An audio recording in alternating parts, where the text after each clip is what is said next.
In 1915, thousands of soldiers landed on the shores of Gallipoli, believing victory was within their grasp. Instead, they faced relentless fire, brutal trench warfare, and one of the most grueling campaigns of the First World War. A battle of courage, miscalculation and sacrifice. This is the story of Gallipoli, but I am getting ahead of myself. First, let me welcome you to ASMR War History, where we bring past battles to life in a way that's both calm and captivating. If you enjoy war history, be sure to like, subscribe, and hit the bell icon so you never miss a story from the battlefields of history. Now, let's begin with a summary of the Gallipoli Campaign. The Gallipoli Campaign, also known as the Dardanelles Campaign, was one of the most ambitious and tragic military operations of World War I. The Entente powers, Britain, France and the Russian Empire, set their sights on breaking the Ottoman Empire, a key member of the Central Powers. Their goal was to seize control of the Turkish Straits, opening the way for warships to bombard Constantinople, the Ottoman capital, and cutting it off from its Asian territories. If they succeeded, it would safeguard the Suez Canal, a vital lifeline for British control over the Middle East, and allow crucial supplies to flow into Russia through the Black Sea.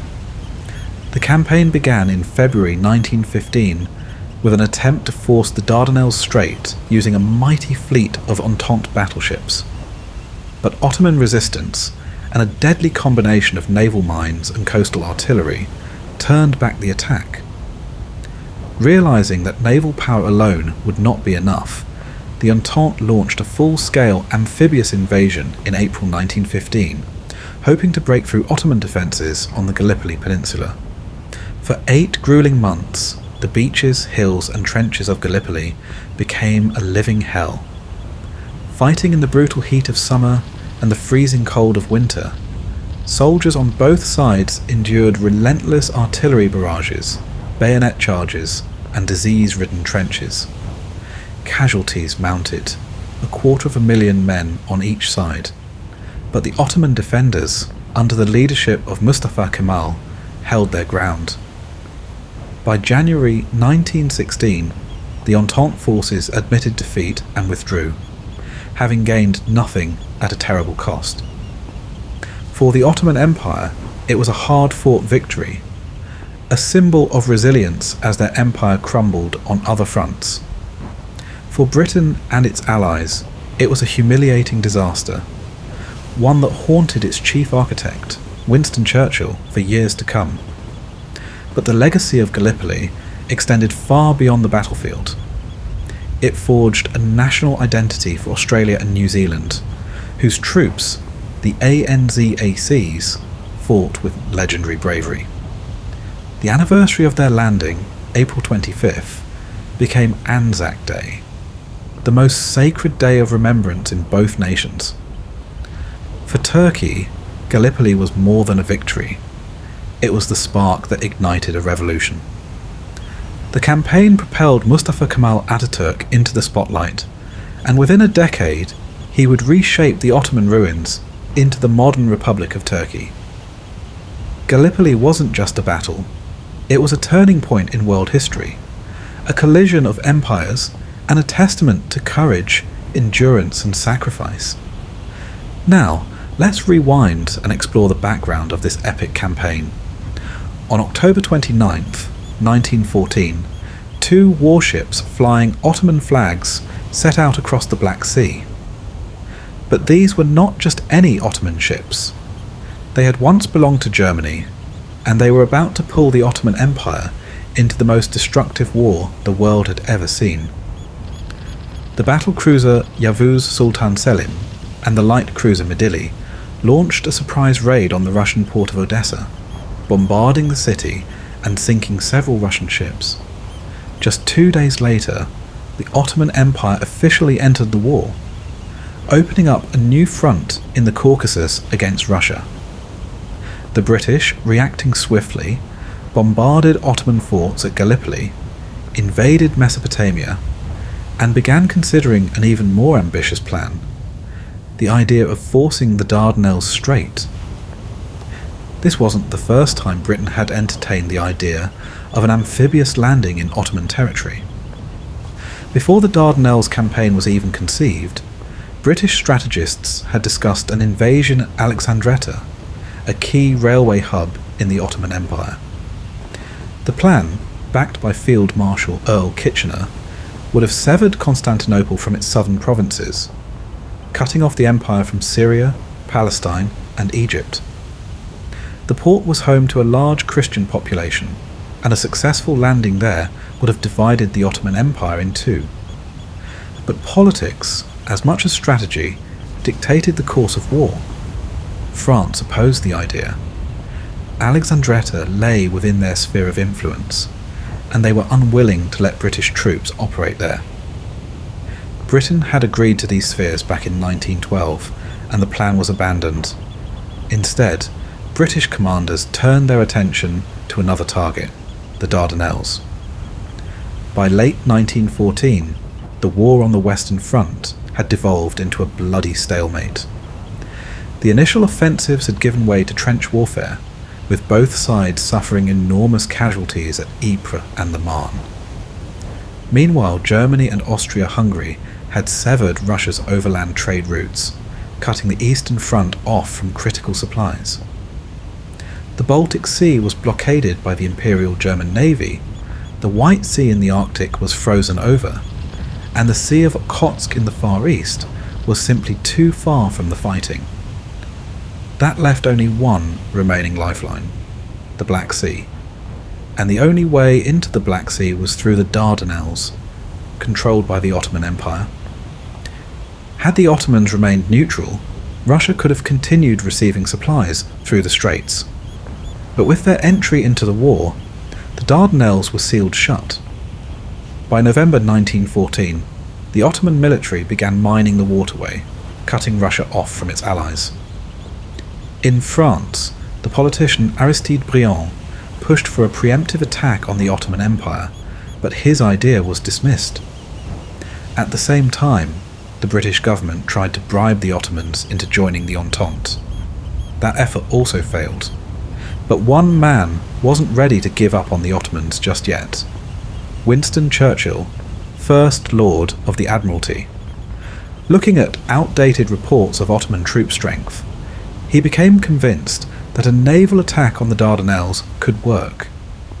Churchill proposed using a fleet of old, obsolete battleships, vessels too slow and outdated to fight the German high seas fleet, but still formidable enough to blast their way through the straits. If successful, the attack wouldn't just open the Dardanelles, it might also force Bulgaria and Greece to join the war on the side of the Entente. Then, on January 2nd, 1915, a desperate plea arrived from Russia. Grand Duke Nicholas, commanding Russian forces in the Caucasus, begged Britain for assistance against the Ottoman advance. With that, the Dardanelles campaign was set in motion. A naval operation was planned, designed to divert Ottoman troops away from the Caucasus and, just maybe, break the deadlock of the war. On February 17th, 1915, a British seaplane lifted off from the deck of HMS Ark Royal, soaring over the Dardanelles Strait. This was the first reconnaissance flight of the campaign, a quiet but historic moment, the beginning of a desperate struggle to break the Ottoman hold on these vital waterways. 2 days later, the silence was shattered. An Anglo-French fleet, led by the mighty dreadnought HMS Queen Elizabeth, opened fire on the Ottoman coastal batteries, launching a long-range bombardment. The plan was simple: reduce the fort and batteries guarding the straits, clear the minefields, and force a naval breakthrough that would take the Entente fleet straight to Constantinople. But war is never that simple. Bad weather slowed the attack, but by February 25th, the outer Ottoman forts had been silenced. Minesweepers pushed forward, clearing the entrance to the Dardanelles. British Royal Marines landed at Kum Kale and Sedlbahir, destroying Ottoman gun positions. With each blast of heavy naval artillery, the way to Constantinople seemed closer. But there was a problem, a big one. The Ottoman coastal guns, under the command of General Otto Lehmann von Sanders, weren't sitting still. These mobile batteries moved constantly, dodging the bombardment and harassing the Entente minesweepers. The result? The mines in the Dardanelles remained untouched, leaving the straits a deadly trap for the advancing fleet. Back in London, Winston Churchill was growing frustrated. He pressured the naval commander, Admiral Sackville Carden, to intensify the attack. In response, Carden drafted new battle plans and confidently sent a message to Churchill on March 4th. He believed his fleet could reach Constantinople within 14 days. British intelligence intercepted a German message. The Ottoman forts were running low on ammunition. It was the breakthrough the British had been waiting for. The final naval assault was set for March 17th, but fate had other plans. The pressure broke Carden, and suffering from stress and exhaustion, he was forced to step down. Command passed to Admiral John de Robeck, just as the decisive battle was about to begin. On the morning of March 18th, 1915, 18 battleships, along with cruisers and destroyers, steamed into the Dardanelles. Their target? The narrowest point of the straits, just 1 mile wide. At 2 in the afternoon, the Ottoman defences were barely holding together. Their communication lines had been cut, their artillery fire was fading, and some guns had been knocked out completely. And then, disaster struck. The French battleship Bouvet hit a mine and capsized in less than 2 minutes, taking 643 men down with her. British minesweepers, manned by civilians, tried to push forward, but were driven back by Ottoman artillery fire, leaving the deadly minefields intact. Then came the killing blow. HMS Irresistible and HMS Inflexible both struck mines. One sank, the other barely limped away. HMS Ocean was sent to assist, but was hit as well, abandoned by her crew before she too slipped beneath the waves. On the French side, Suffren and Gaulois unknowingly sailed through a fresh minefield, one secretly laid by the Ottoman mine layer Nusret just 10 days earlier. For the Entente fleet, the battle had turned from a path to victory into a naval disaster. Admiral de Robeck had no choice. He ordered a full retreat. Back in London, Commodore Roger Keyes, commanding HMS Queen Elizabeth, still believed they had come agonisingly close to victory. Some officers argued that one more push could have broken through the straits, but Admiral de Robeck, First Sea Lord Jackie Fisher, and the rest of the British High Command weren't willing to take the risk. The naval assault on the Dardanelles was over, but the campaign? That was just beginning. With the Navy unable to force its way through, the only option left was land. The Entente powers now turned to the army, preparing for an invasion of Gallipoli itself, an operation that would become one of the most infamous battles of the First World War. After the failure of the naval attacks, the Entente powers were forced to change their approach. If ships alone couldn't break through the Ottoman defences, then soldiers would. The plan was set: a massive amphibious invasion of the Gallipoli Peninsula. The goal? Eliminate the Ottoman artillery that had made clearing the minefields impossible and secure the land route to Constantinople. For this task, General Sir Ian Hamilton was given command of the Mediterranean Expeditionary Force, a massive force of 78,000 men. Among them were Australian and New Zealand troops, known as ANZAC or ANZAC, under the command of Lieutenant General Sir William Birdwood. These soldiers, still training in Egypt, were supposed to be headed for the Western Front. Instead, they were now preparing for an entirely different kind of war. A brutal, grinding battle for control of the rocky, inhospitable terrain of Gallipoli. The Anzac troops were joined by the British 29th Division, the Royal Naval Division, and a contingent of French forces. As they gathered, Hamilton and his commanders crafted their strategy. The main landings would take place on the southern part of the peninsula, near Cape Hell and Sedlbahir. The planners expected little resistance, believing the Ottomans to be poorly trained and demoralised. Some officers even handed out leaflets telling soldiers how to recognise surrendering Turkish troops, warning that a real white flag should be viewed with suspicion, a bizarre assumption based on deeply flawed intelligence. This underestimation of the Ottomans was not uncommon among the Entente commanders. They saw the Ottoman Empire as a dying force, basing their opinions on its poor performance in previous wars, particularly the Italo-Turkish War and the Balkan Wars. But in reality, they were walking into a battlefield carefully prepared for months, and they didn't know it yet. Gathering the invasion force was slow and chaotic. Troops had to be loaded onto transports in a precise order, delaying the departure. Some were even rerouted to Alexandria to board the correct ships. In total, it took 5 weeks to assemble the force, 5 weeks that the Ottomans used wisely. Back in Turkey, General Otto Liman von Sanders commanded the Ottoman Fifth Army, a force of around 60,000 men, reinforced by German officers. Ottoman leadership knew an invasion was coming. They just didn't know where. The entire coastline of the Dardanelles was a potential target. The Ottoman generals debated fiercely over where to expect the landings. One man, however, had no doubt. Lieutenant Colonel Mustafa Kemal, a veteran of the Balkan Wars, was convinced the Entente would strike at Cape Helles and Gaba Tepe. If the British landed at Gaba Tepe, they would be dangerously close to the Narrows, where the Dardanelles made a sharp right-angle bend, an ideal spot to cut off Ottoman supply lines.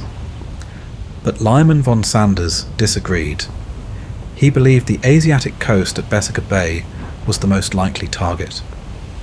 There, the terrain was flatter, and an attack would put Entente forces in striking distance of the main Ottoman batteries guarding the straits. He positioned 1/3 of his army there. To protect Ottoman supply lines, Sanders stationed 2 divisions at Bulair, on the northern end of the peninsula. The 19th Division, under Mustafa Kemal, and the 9th Division were placed along the Aegean coast and Cape Helles. Instead of spreading his men evenly across the coast, Sanders kept his main forces inland, ready to move where needed. It was a classic defensive strategy. Hold the high ground and let the enemy land before striking.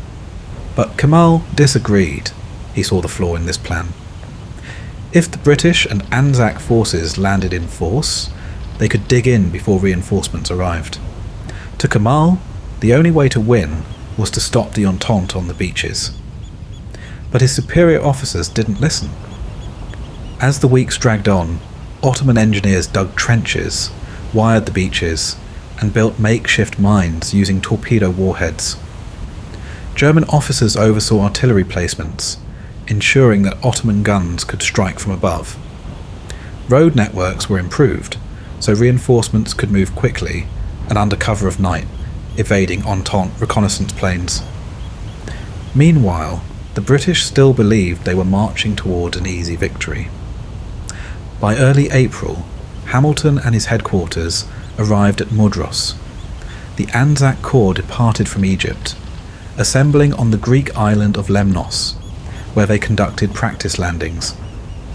The British 29th Division rehearsed separately on Skyros, and the Royal Naval Division prepared for their role. But even before the landings began, the danger of the Dardanelles was clear. On April 11th, an Ottoman aircraft flew over Mudros, watching the Entente fleet gathering. The British submarine HMS E-15 tried to force its way through the straits, but struck an Ottoman submarine net and ran aground. It was pounded by Ottoman artillery, killing Lieutenant Commander Theodore Brody and 6 of his men. The survivors were forced to surrender. For the Ottomans, it was a sign that their defences were working.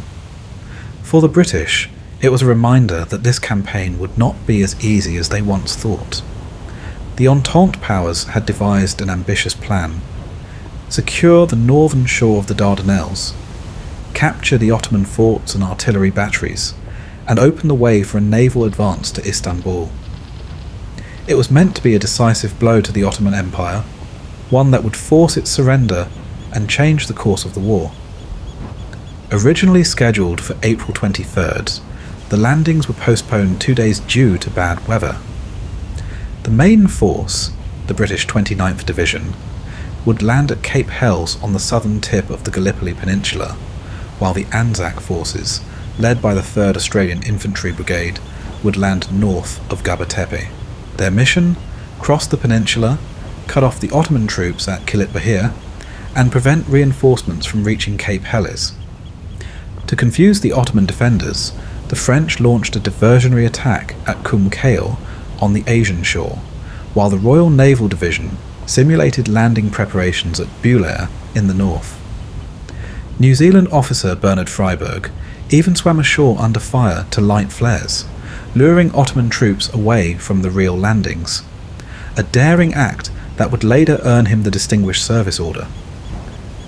Naval fire support was critical, but the plan was changed at the last moment.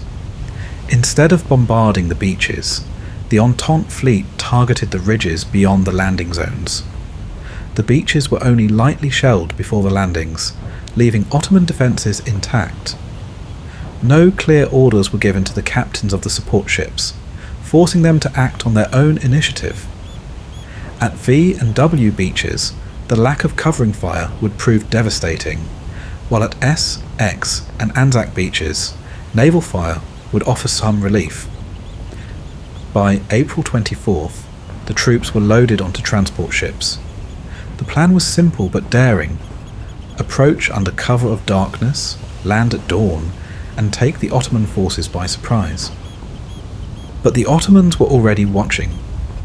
At 2 a.m, an Ottoman observer at Ariburnu spotted dozens of ships on the horizon.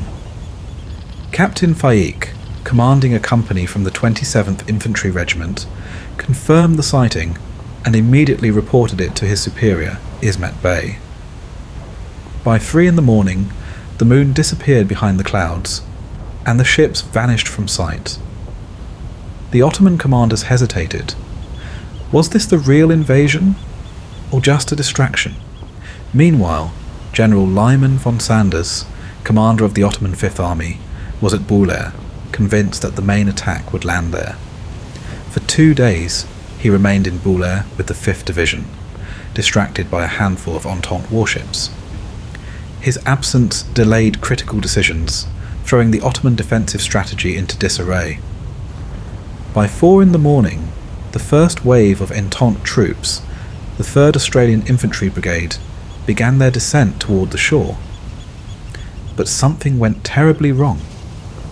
Due to undetected currents or a navigational error, the landing force drifted too far north, coming ashore at a completely different location: the steep, rugged coastline of Anzac Cove. The Ottoman defenders, though outnumbered, held the high ground. As the first boats reached the shore, they opened fire, cutting down the Australians as they waded onto the beaches. The terrain was far worse than expected. Instead of flat open land, the Australians faced steep ridges, dense scrub, and narrow ravines. The planned advance inland quickly fell apart. Communication broke down, and units became scattered, isolated in the chaos of the battlefield. Some Australian troops pushed forward, reaching the second ridge, but they were cut off from reinforcements. The Ottoman defenders, reorganised by Lieutenant Colonel Mustafa Kemal, launched a fierce counter-attack, driving the Australians back. By mid-morning, Kemal had regained control of the battlefield. At 10:30, the right flank of the Australian force collapsed, with the Ottomans reclaiming most of 400 Plateau. In the north, the Australians lost ground at Baby 700 and the Neck. By evening, Generals Bridges and Godley recommended evacuation. the landings had failed. General Birdwood agreed, but when he asked the Navy to re-embark the troops, they refused. There was no going back. Hamilton ordered them to dig in. This beachhead, no matter how small, had to hold. By the end of April 25th, the Anzac forces had taken enormous casualties, around 2,000 men killed or wounded. But against all odds, they had held their ground, forming a narrow defensive perimeter less than 2 kilometres wide. The landings at Cape Helles were meant to be the decisive blow that would break the Ottoman defences and allow the Entente forces to push inland toward the fortresses at Killit Bahir.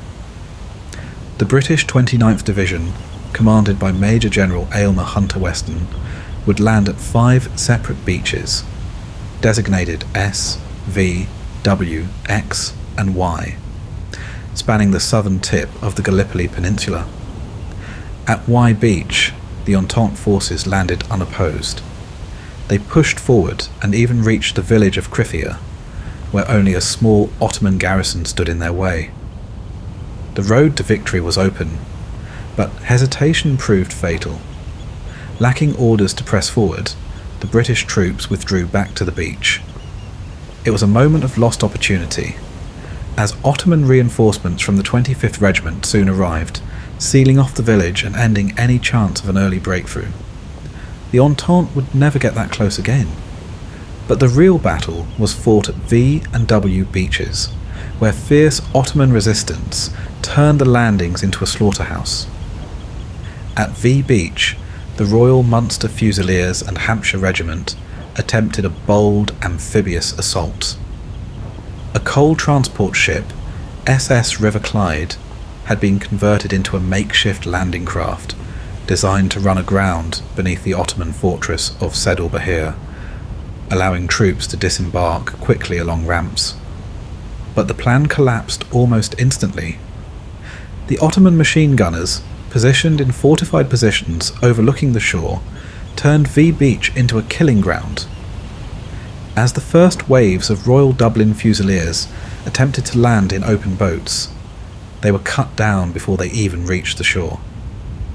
On SS River Clyde, the plan to disembark through sally ports became a death trap. As soldiers stepped out one by one, only to be gunned down instantly.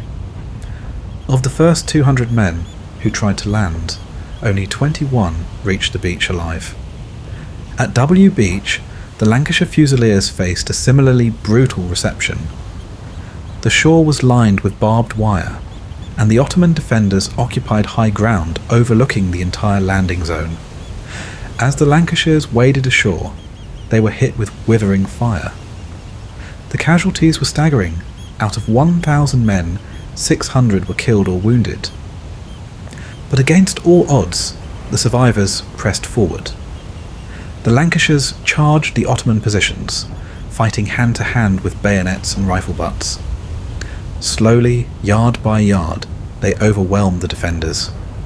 By the end of the day, they had secured W Beach, later known as Lancashire Landing, a name earned in blood and sacrifice. The fighting at V Beach was even more brutal. The Ottoman defenders, though vastly outnumbered, had the advantage of fortified positions and the high ground. But by the morning of April the 25th, their ammunition was running dangerously low. Then came the order that would define Ottoman resolve. Mustafa Kemal's 57th Infantry Regiment, holding the ridges above the beaches, was ordered to stand its ground at all costs. Kemal's message was clear. I do not order you to fight, I order you to die. In the time which passes until we die, other troops and commanders can come forward and take our places. The 57th Regiment obeyed without hesitation. They fought to the last man, inflicting heavy casualties on the British forces before they were overrun. Not a single Ottoman soldier from the 57th Regiment survived the battle unscathed. For their heroic stand, the 57th Infantry Regiment was never reformed. Their sacrifice became a symbol of national pride in Turkey. Despite the terrible losses, the British troops at V and W beaches eventually broke through. The survivors fought their way inland, capturing key fortifications around Said al-Bahir. In the chaos, 6 Victoria Crosses were awarded to the Lancashires at W Beach, with 6 more at V Beach, making it one of the most decorated battles in British history. But victory came at a cost. The Royal Dublin Fusiliers and Royal Munster Fusiliers had been so badly mauled that the survivors had to be merged into a single unit, known as the Dubsters. Of the 1,012 Dublin Fusiliers who landed, only 11 survived the entire Gallipoli campaign unscathed. With the beaches secured, the British forces had a foothold, but their momentum was lost. No immediate push inland was made, giving the Ottoman defenders critical time to regroup and reinforce. What had begun as a desperate defence was now turning into a prolonged battle of attrition, one that neither side would walk away from easily. The land war at Gallipoli quickly turned into a brutal, grinding battle of attrition. What had begun as an ambitious plan for a quick advance across the peninsula was now descending into trench warfare, with both sides locked in a desperate struggle for survival. The high ground that the Entente forces failed to capture on the first day would haunt them for months to come. By the afternoon of April 27th, just 2 days after the landings, the Ottoman 19th Division, now reinforced with 6 additional battalions, launched a counterattack against the Entente positions at Anzac Cove. Despite the fierce assault, naval gunfire support from offshore kept the Ottomans at bay. Meanwhile, the British at Cape Helles were reinforced by French troops, who were transferred from the Asian shore to Morto Bay. On April 28th, the Entente launched their first major offensive, the First Battle of Krithia. The objective was simple: capture the village of Krithia and advance toward Achi Baba, a strategic hill that dominated the southern peninsula. But poor communication and exhausted troops led to disaster. The Ottoman defenders stood their ground, stopping the Entente advance dead in its tracks. By 6 in the evening, the attack had failed, leaving 3,000 Entente soldiers dead or wounded. As more Ottoman reinforcements arrived, the possibility of a swift Entente victory vanished. The battle at Helles and Anzac had now become a grueling war of attrition. By the end of April, the Royal Naval Division landed at Helles, while the Ottomans launched a major counterattack. At Helles, the French line was briefly broken, but massed machine gun fire from the Entente positions repelled the assault, inflicting heavy losses on the attackers. At Anzac, the New Zealanders and Australians launched a night attack on April 29th, aiming to seize Baby 700 Ridge. But as they advanced through the darkness, they became disoriented and scattered. Under heavy Ottoman gunfire, the attack collapsed, leaving 1,000 casualties behind. Meanwhile, beneath the waves, a silent war was raging. On April 30th, the Australian submarine AE2, which had made history by being the first Allied submarine to breach the Dardanelles, was forced to surface after sustaining critical damage from an Ottoman warship. With no hope of escape, Lieutenant Commander Henry Stoker ordered the vessel scuttled. The crew was captured, but their mission had already sent shockwaves through the Ottoman defences. Just 1 day earlier, another British submarine, HMSE-14, had entered the Sea of Marmara. Over the next 3 weeks, she would wreak havoc on Ottoman supply lines, sinking 4 ships, including a transport carrying 6,000 troops and an artillery battery. Though the number of ships sunk was small, the psychological impact was immense, and for his daring actions, Lieutenant Commander Edward Boyle was awarded the Victoria Cross. But success came at a cost. The French submarine, Jewel, attempted the same passage on May 1st, but struck a mine and was lost with all hands. The French submarine, Saphir, had suffered a similar fate weeks earlier, running aground near Nagara Point. By early May, both sides were consolidating their positions, preparing for the next major offensive. On May 5th, reinforcements arrived, the British 42nd East Lancashire Division, as well as the Australian 2nd Infantry Brigade and the New Zealand Infantry Brigade. These fresh troops were immediately thrown into the Second Battle of Krithia, a daylight assault involving 20,000 Entente soldiers. On May 6th, after 30 minutes of artillery bombardment, the British and French attacked. But the terrain was treacherous, with deep gullies and fortified Ottoman strongholds that Entente reconnaissance had failed to identify. Under machine gun fire, the attack stalled. For the next 2 days, bitter fighting continued. By May 8th, the Australians charged across open ground, advancing nearly 600 metres, but still 400 metres short of their objective. With 1,000 casualties, they were forced to dig in. The battle had failed. The campaign was now turning into a nightmare of attrition. The Entente forces were running dangerously low on artillery shells, while the Ottoman defenders, despite mounting casualties, refused to yield. On May 19th, the Ottomans launched their largest attack yet. 42,000 troops against the 17,000 Australians and New Zealanders at Anzac Cove. The Ottomans hoped to push the invaders back into the sea, but the Entente had seen them coming. British aerial reconnaissance had spotted the massive troop movement a day before. As the Ottomans attacked, they were cut down by machine gun fire and artillery. Within hours, the battlefield was a slaughterhouse. By the end of the failed assault, the Ottomans had suffered 13,000 casualties, including 3,000 dead. In contrast, Australian and New Zealand losses were less than 600. Among those killed was John Simpson Kirkpatrick, an Australian stretcher bearer whose heroic efforts to evacuate the wounded under fire became legend.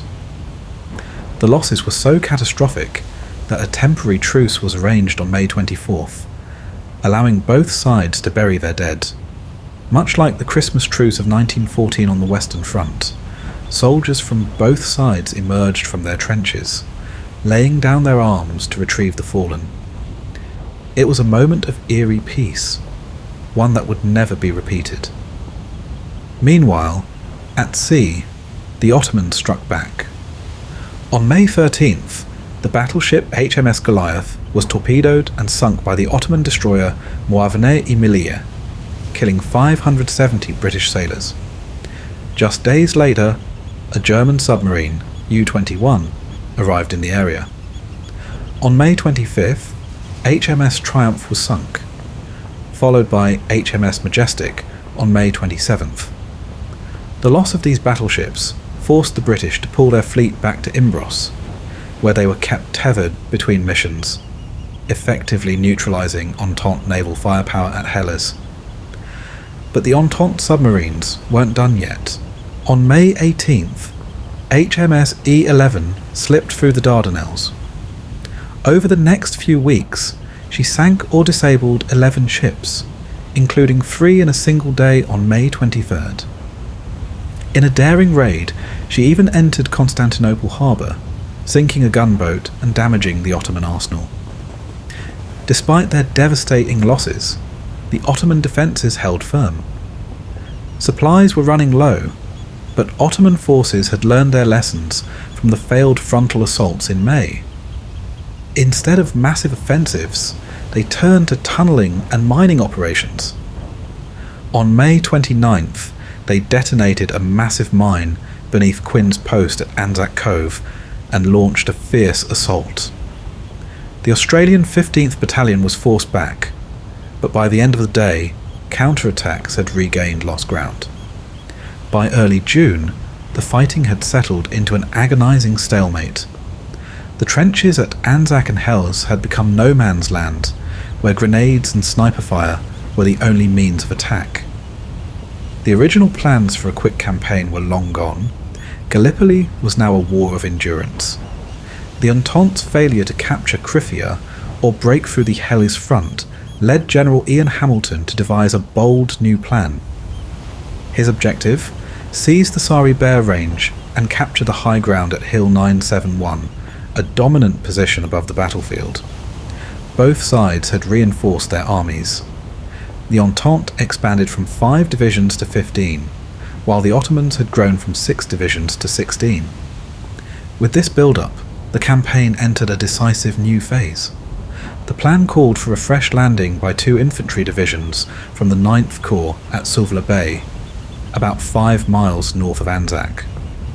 From there, they would advance toward the Sari Bair Ridge from the northwest. Meanwhile, at Anzac, a daring push was planned against the ridgeline itself, advancing through rugged, lightly defended terrain north of the existing perimeter. The assault was to unfold in multiple coordinated attacks.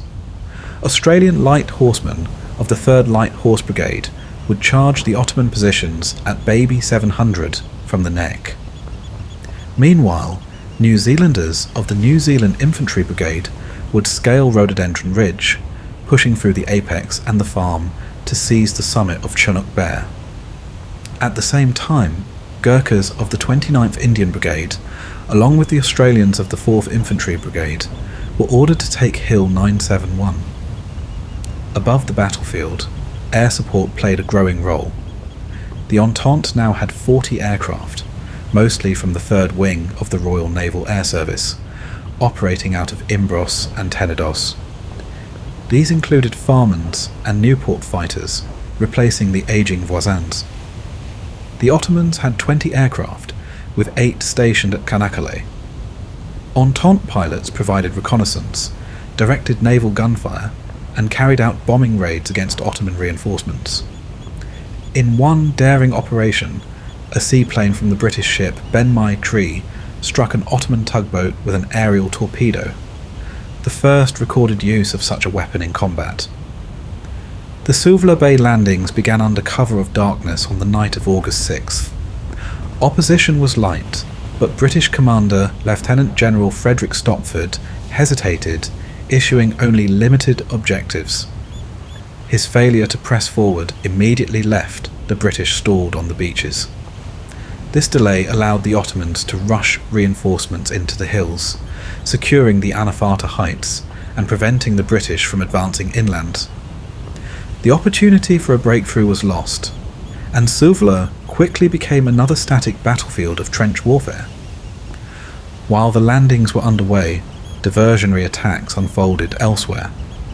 At Helles, the Battle of Krithia Vineyard turned into yet another costly stalemate. At Anzac, the Australians of the 1st Infantry Brigade launched the Battle of Lone Pine, capturing the main Ottoman trench line in brutal close-quarters combat. The action forced the Ottomans to divert reserves, but the larger offensives at Chunuk Bair and Hill 971 failed. At Chunuk Bair, the New Zealand Infantry Brigade made rapid progress, pushing within 500 yards of the peak by dawn on August 7th.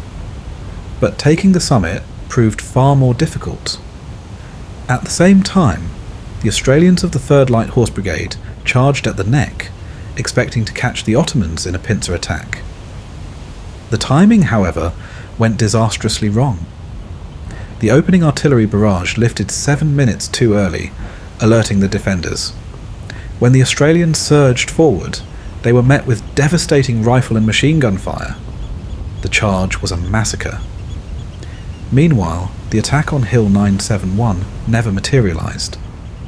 The Australian 4th Infantry Brigade and their Indian allies became disoriented in the darkness. Their attempts to resume the assault were easily repelled by the well-prepared Ottoman troops, dealing yet another crushing blow to the Entente's plans.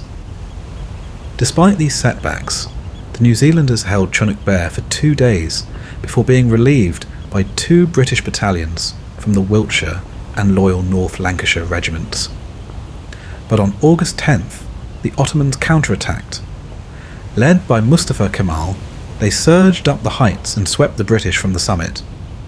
The Wellington Battalion of the New Zealanders suffered catastrophic losses.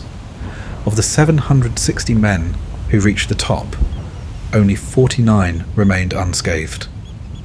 With Chunuk back in Ottoman hands, the Entente's best chance for victory was gone. As the situation deteriorated, reinforcements continued to arrive. The 10th Irish Division landed on August 7th, followed by the 53rd Welsh Division on August 8th and the 54th East Anglian Division on August 10th. The 2nd Mounted Division, a cavalry force fighting dismounted, arrived on August 18th. Still, these fresh troops were not enough. On August 12th, the 54th Division attempted to push forward across the Anafata Plain, but was thrown back with heavy losses. At this point, Hamilton considered evacuating Suvla and Anzac entirely. In the final desperate push of the offensive, the British launched the Battle of Scimitar Hill and the Battle of Hill 60 on August 21st, hoping to link the Suvla and Anzac sectors. But, like the assaults before them, these attacks ended in failure. Back in London, the situation at Gallipoli was being closely scrutinised. On August 17th, Hamilton had requested another 95,000 reinforcements.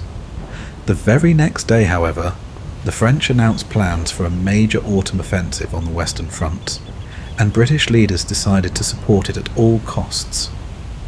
The Gallipoli front would have to make do with a mere 25,000 additional troops. On August 23rd, Hamilton finally accepted reality. Offensive operations at Gallipoli were no longer possible. The final blow came with Bulgaria's entry into the war on the side of the Central Powers. With a direct land route now open, German supplies and reinforcements flooded into Ottoman hands. This included modern artillery, new aircraft, and experienced crews, further tilting the balance against the Entente. By September 20th, the Newfoundland Regiment had arrived at Suvla, part of the 29th Division, while the British continued discussing the fate of the campaign. On September 25th, Kitchener proposed withdrawing 2 British divisions and 1 French division to reinforce the new front at Salonika in Greece. Though Hamilton objected, only a partial compromise was reached. The 10th Irish Division and the 156th French Infantry Division were withdrawn from Gallipoli. By the end of September, these troops were regrouping at Mudros for redeployment elsewhere. For the exhausted soldiers still fighting on the peninsula, the long stalemate dragged on. As Alan Moorhead later wrote, an unusual kind of war took hold during this lull.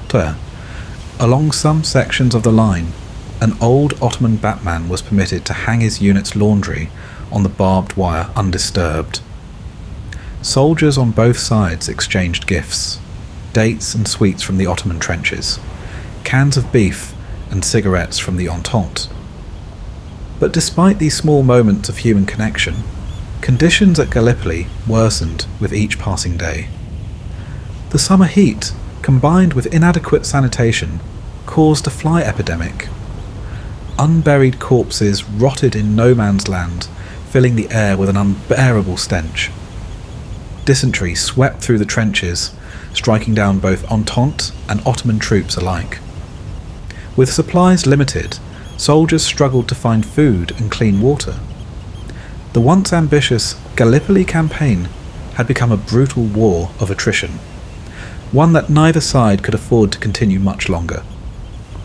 As the August offensive collapsed into yet another bloody stalemate, the Gallipoli Campaign began to drift.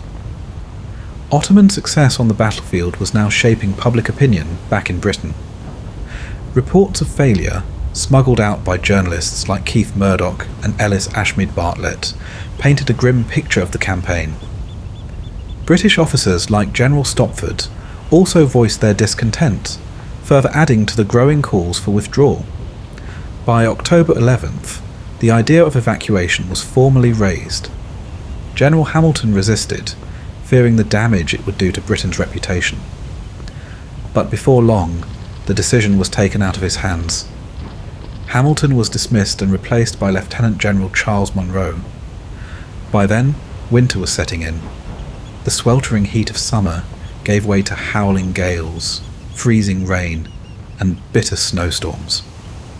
Men who had survived bullets and bayonets now drowned in floodwaters or froze to death in the trenches. Thousands suffered frostbite. Meanwhile, events beyond Gallipoli further complicated the situation. The Serbian front was collapsing under an invasion by Austria, Hungary, Germany, and Bulgaria. Britain and France were forced to divert troops to Greece in an attempt to prop up their Serbian allies. At sea, German and Ottoman forces had tightened their grip on the Dardanelles. British submarine operations in the Sea of Marmara had been highly effective early in the campaign, but now the enemy was adapting. On September 4th, the British submarine HMS E7 became ensnared in an Ottoman anti-submarine net. Later that month, French submarine Turquoise was captured intact when it ran aground near a fortress. Its crew was taken prisoner, and among the seized documents was a scheduled meeting with another British submarine, HMS E20, set for November 6th. But instead of a British vessel, it was the German submarine U-14 that arrived at the rendezvous. Lying in wait, it launched a torpedo and sank E20, killing all but 9 of its crew. By November, Bulgaria had officially joined the Central Powers. This gave Germany a direct land route to supply the Ottoman Empire with heavy artillery, modern aircraft, and battle-hardened crews.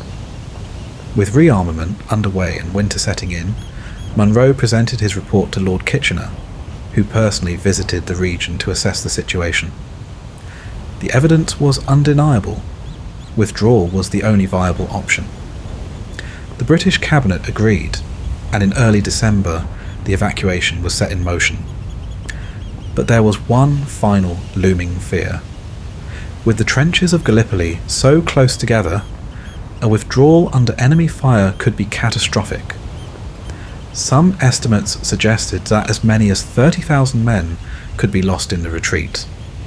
And yet, the Entente commanders devised a plan that would go down as one of the most successful evacuations in military history. A rainstorm on November 26th provided the final proof of how untenable the situation had become.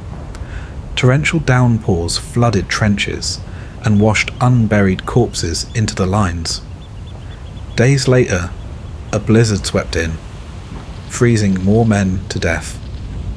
The final operation had to move forward. In the days leading up to December 20th, troop numbers at Suvla and Anzac were gradually reduced. In their place, clever deception tactics were used to keep the Ottomans from realizing a retreat was underway. Soldiers rigged rifles with self-firing mechanisms, where water dripping into a pan would eventually pull the trigger, creating the illusion that sentries remained in the trenches. To further mislead the enemy, the Anzacs staged a brief but furious burst of gunfire before going silent for over an hour. When Ottoman troops cautiously advanced to investigate, they were met with a sudden, deadly ambush, successfully discouraging any future inspections.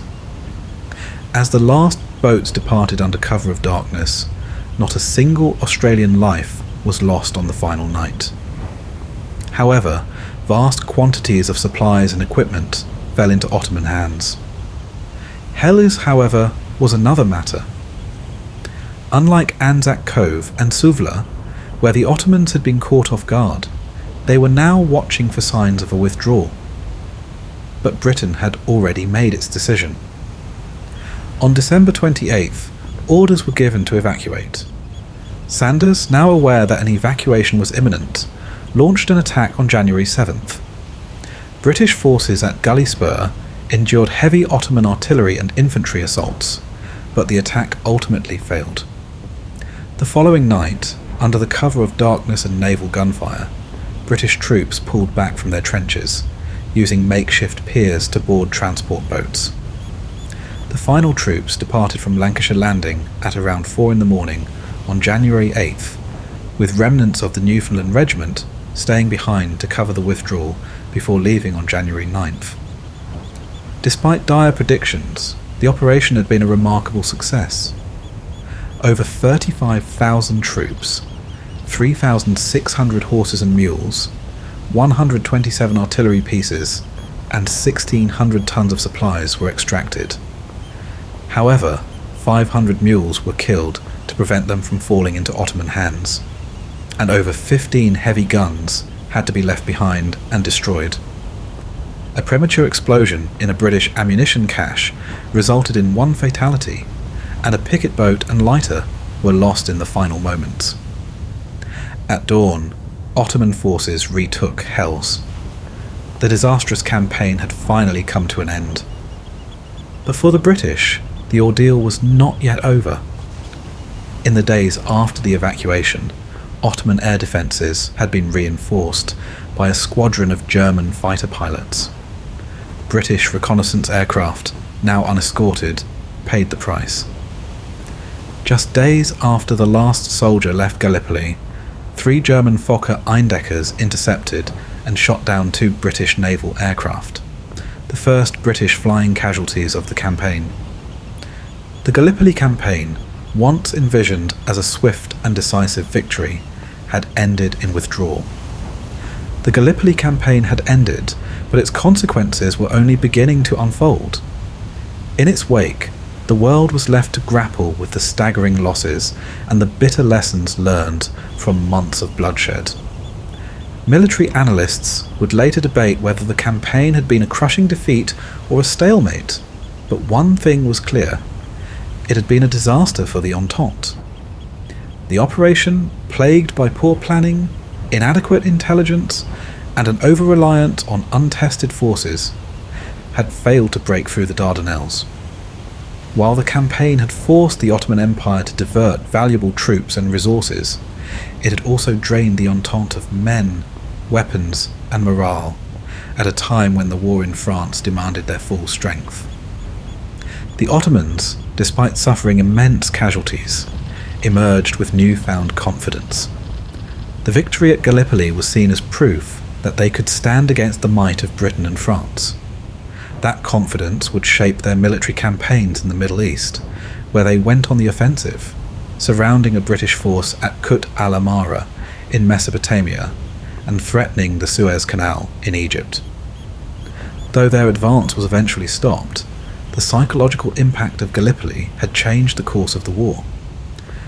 Despite its failure, the campaign had at least one notable success: Entente submarine operations in the Sea of Marmara.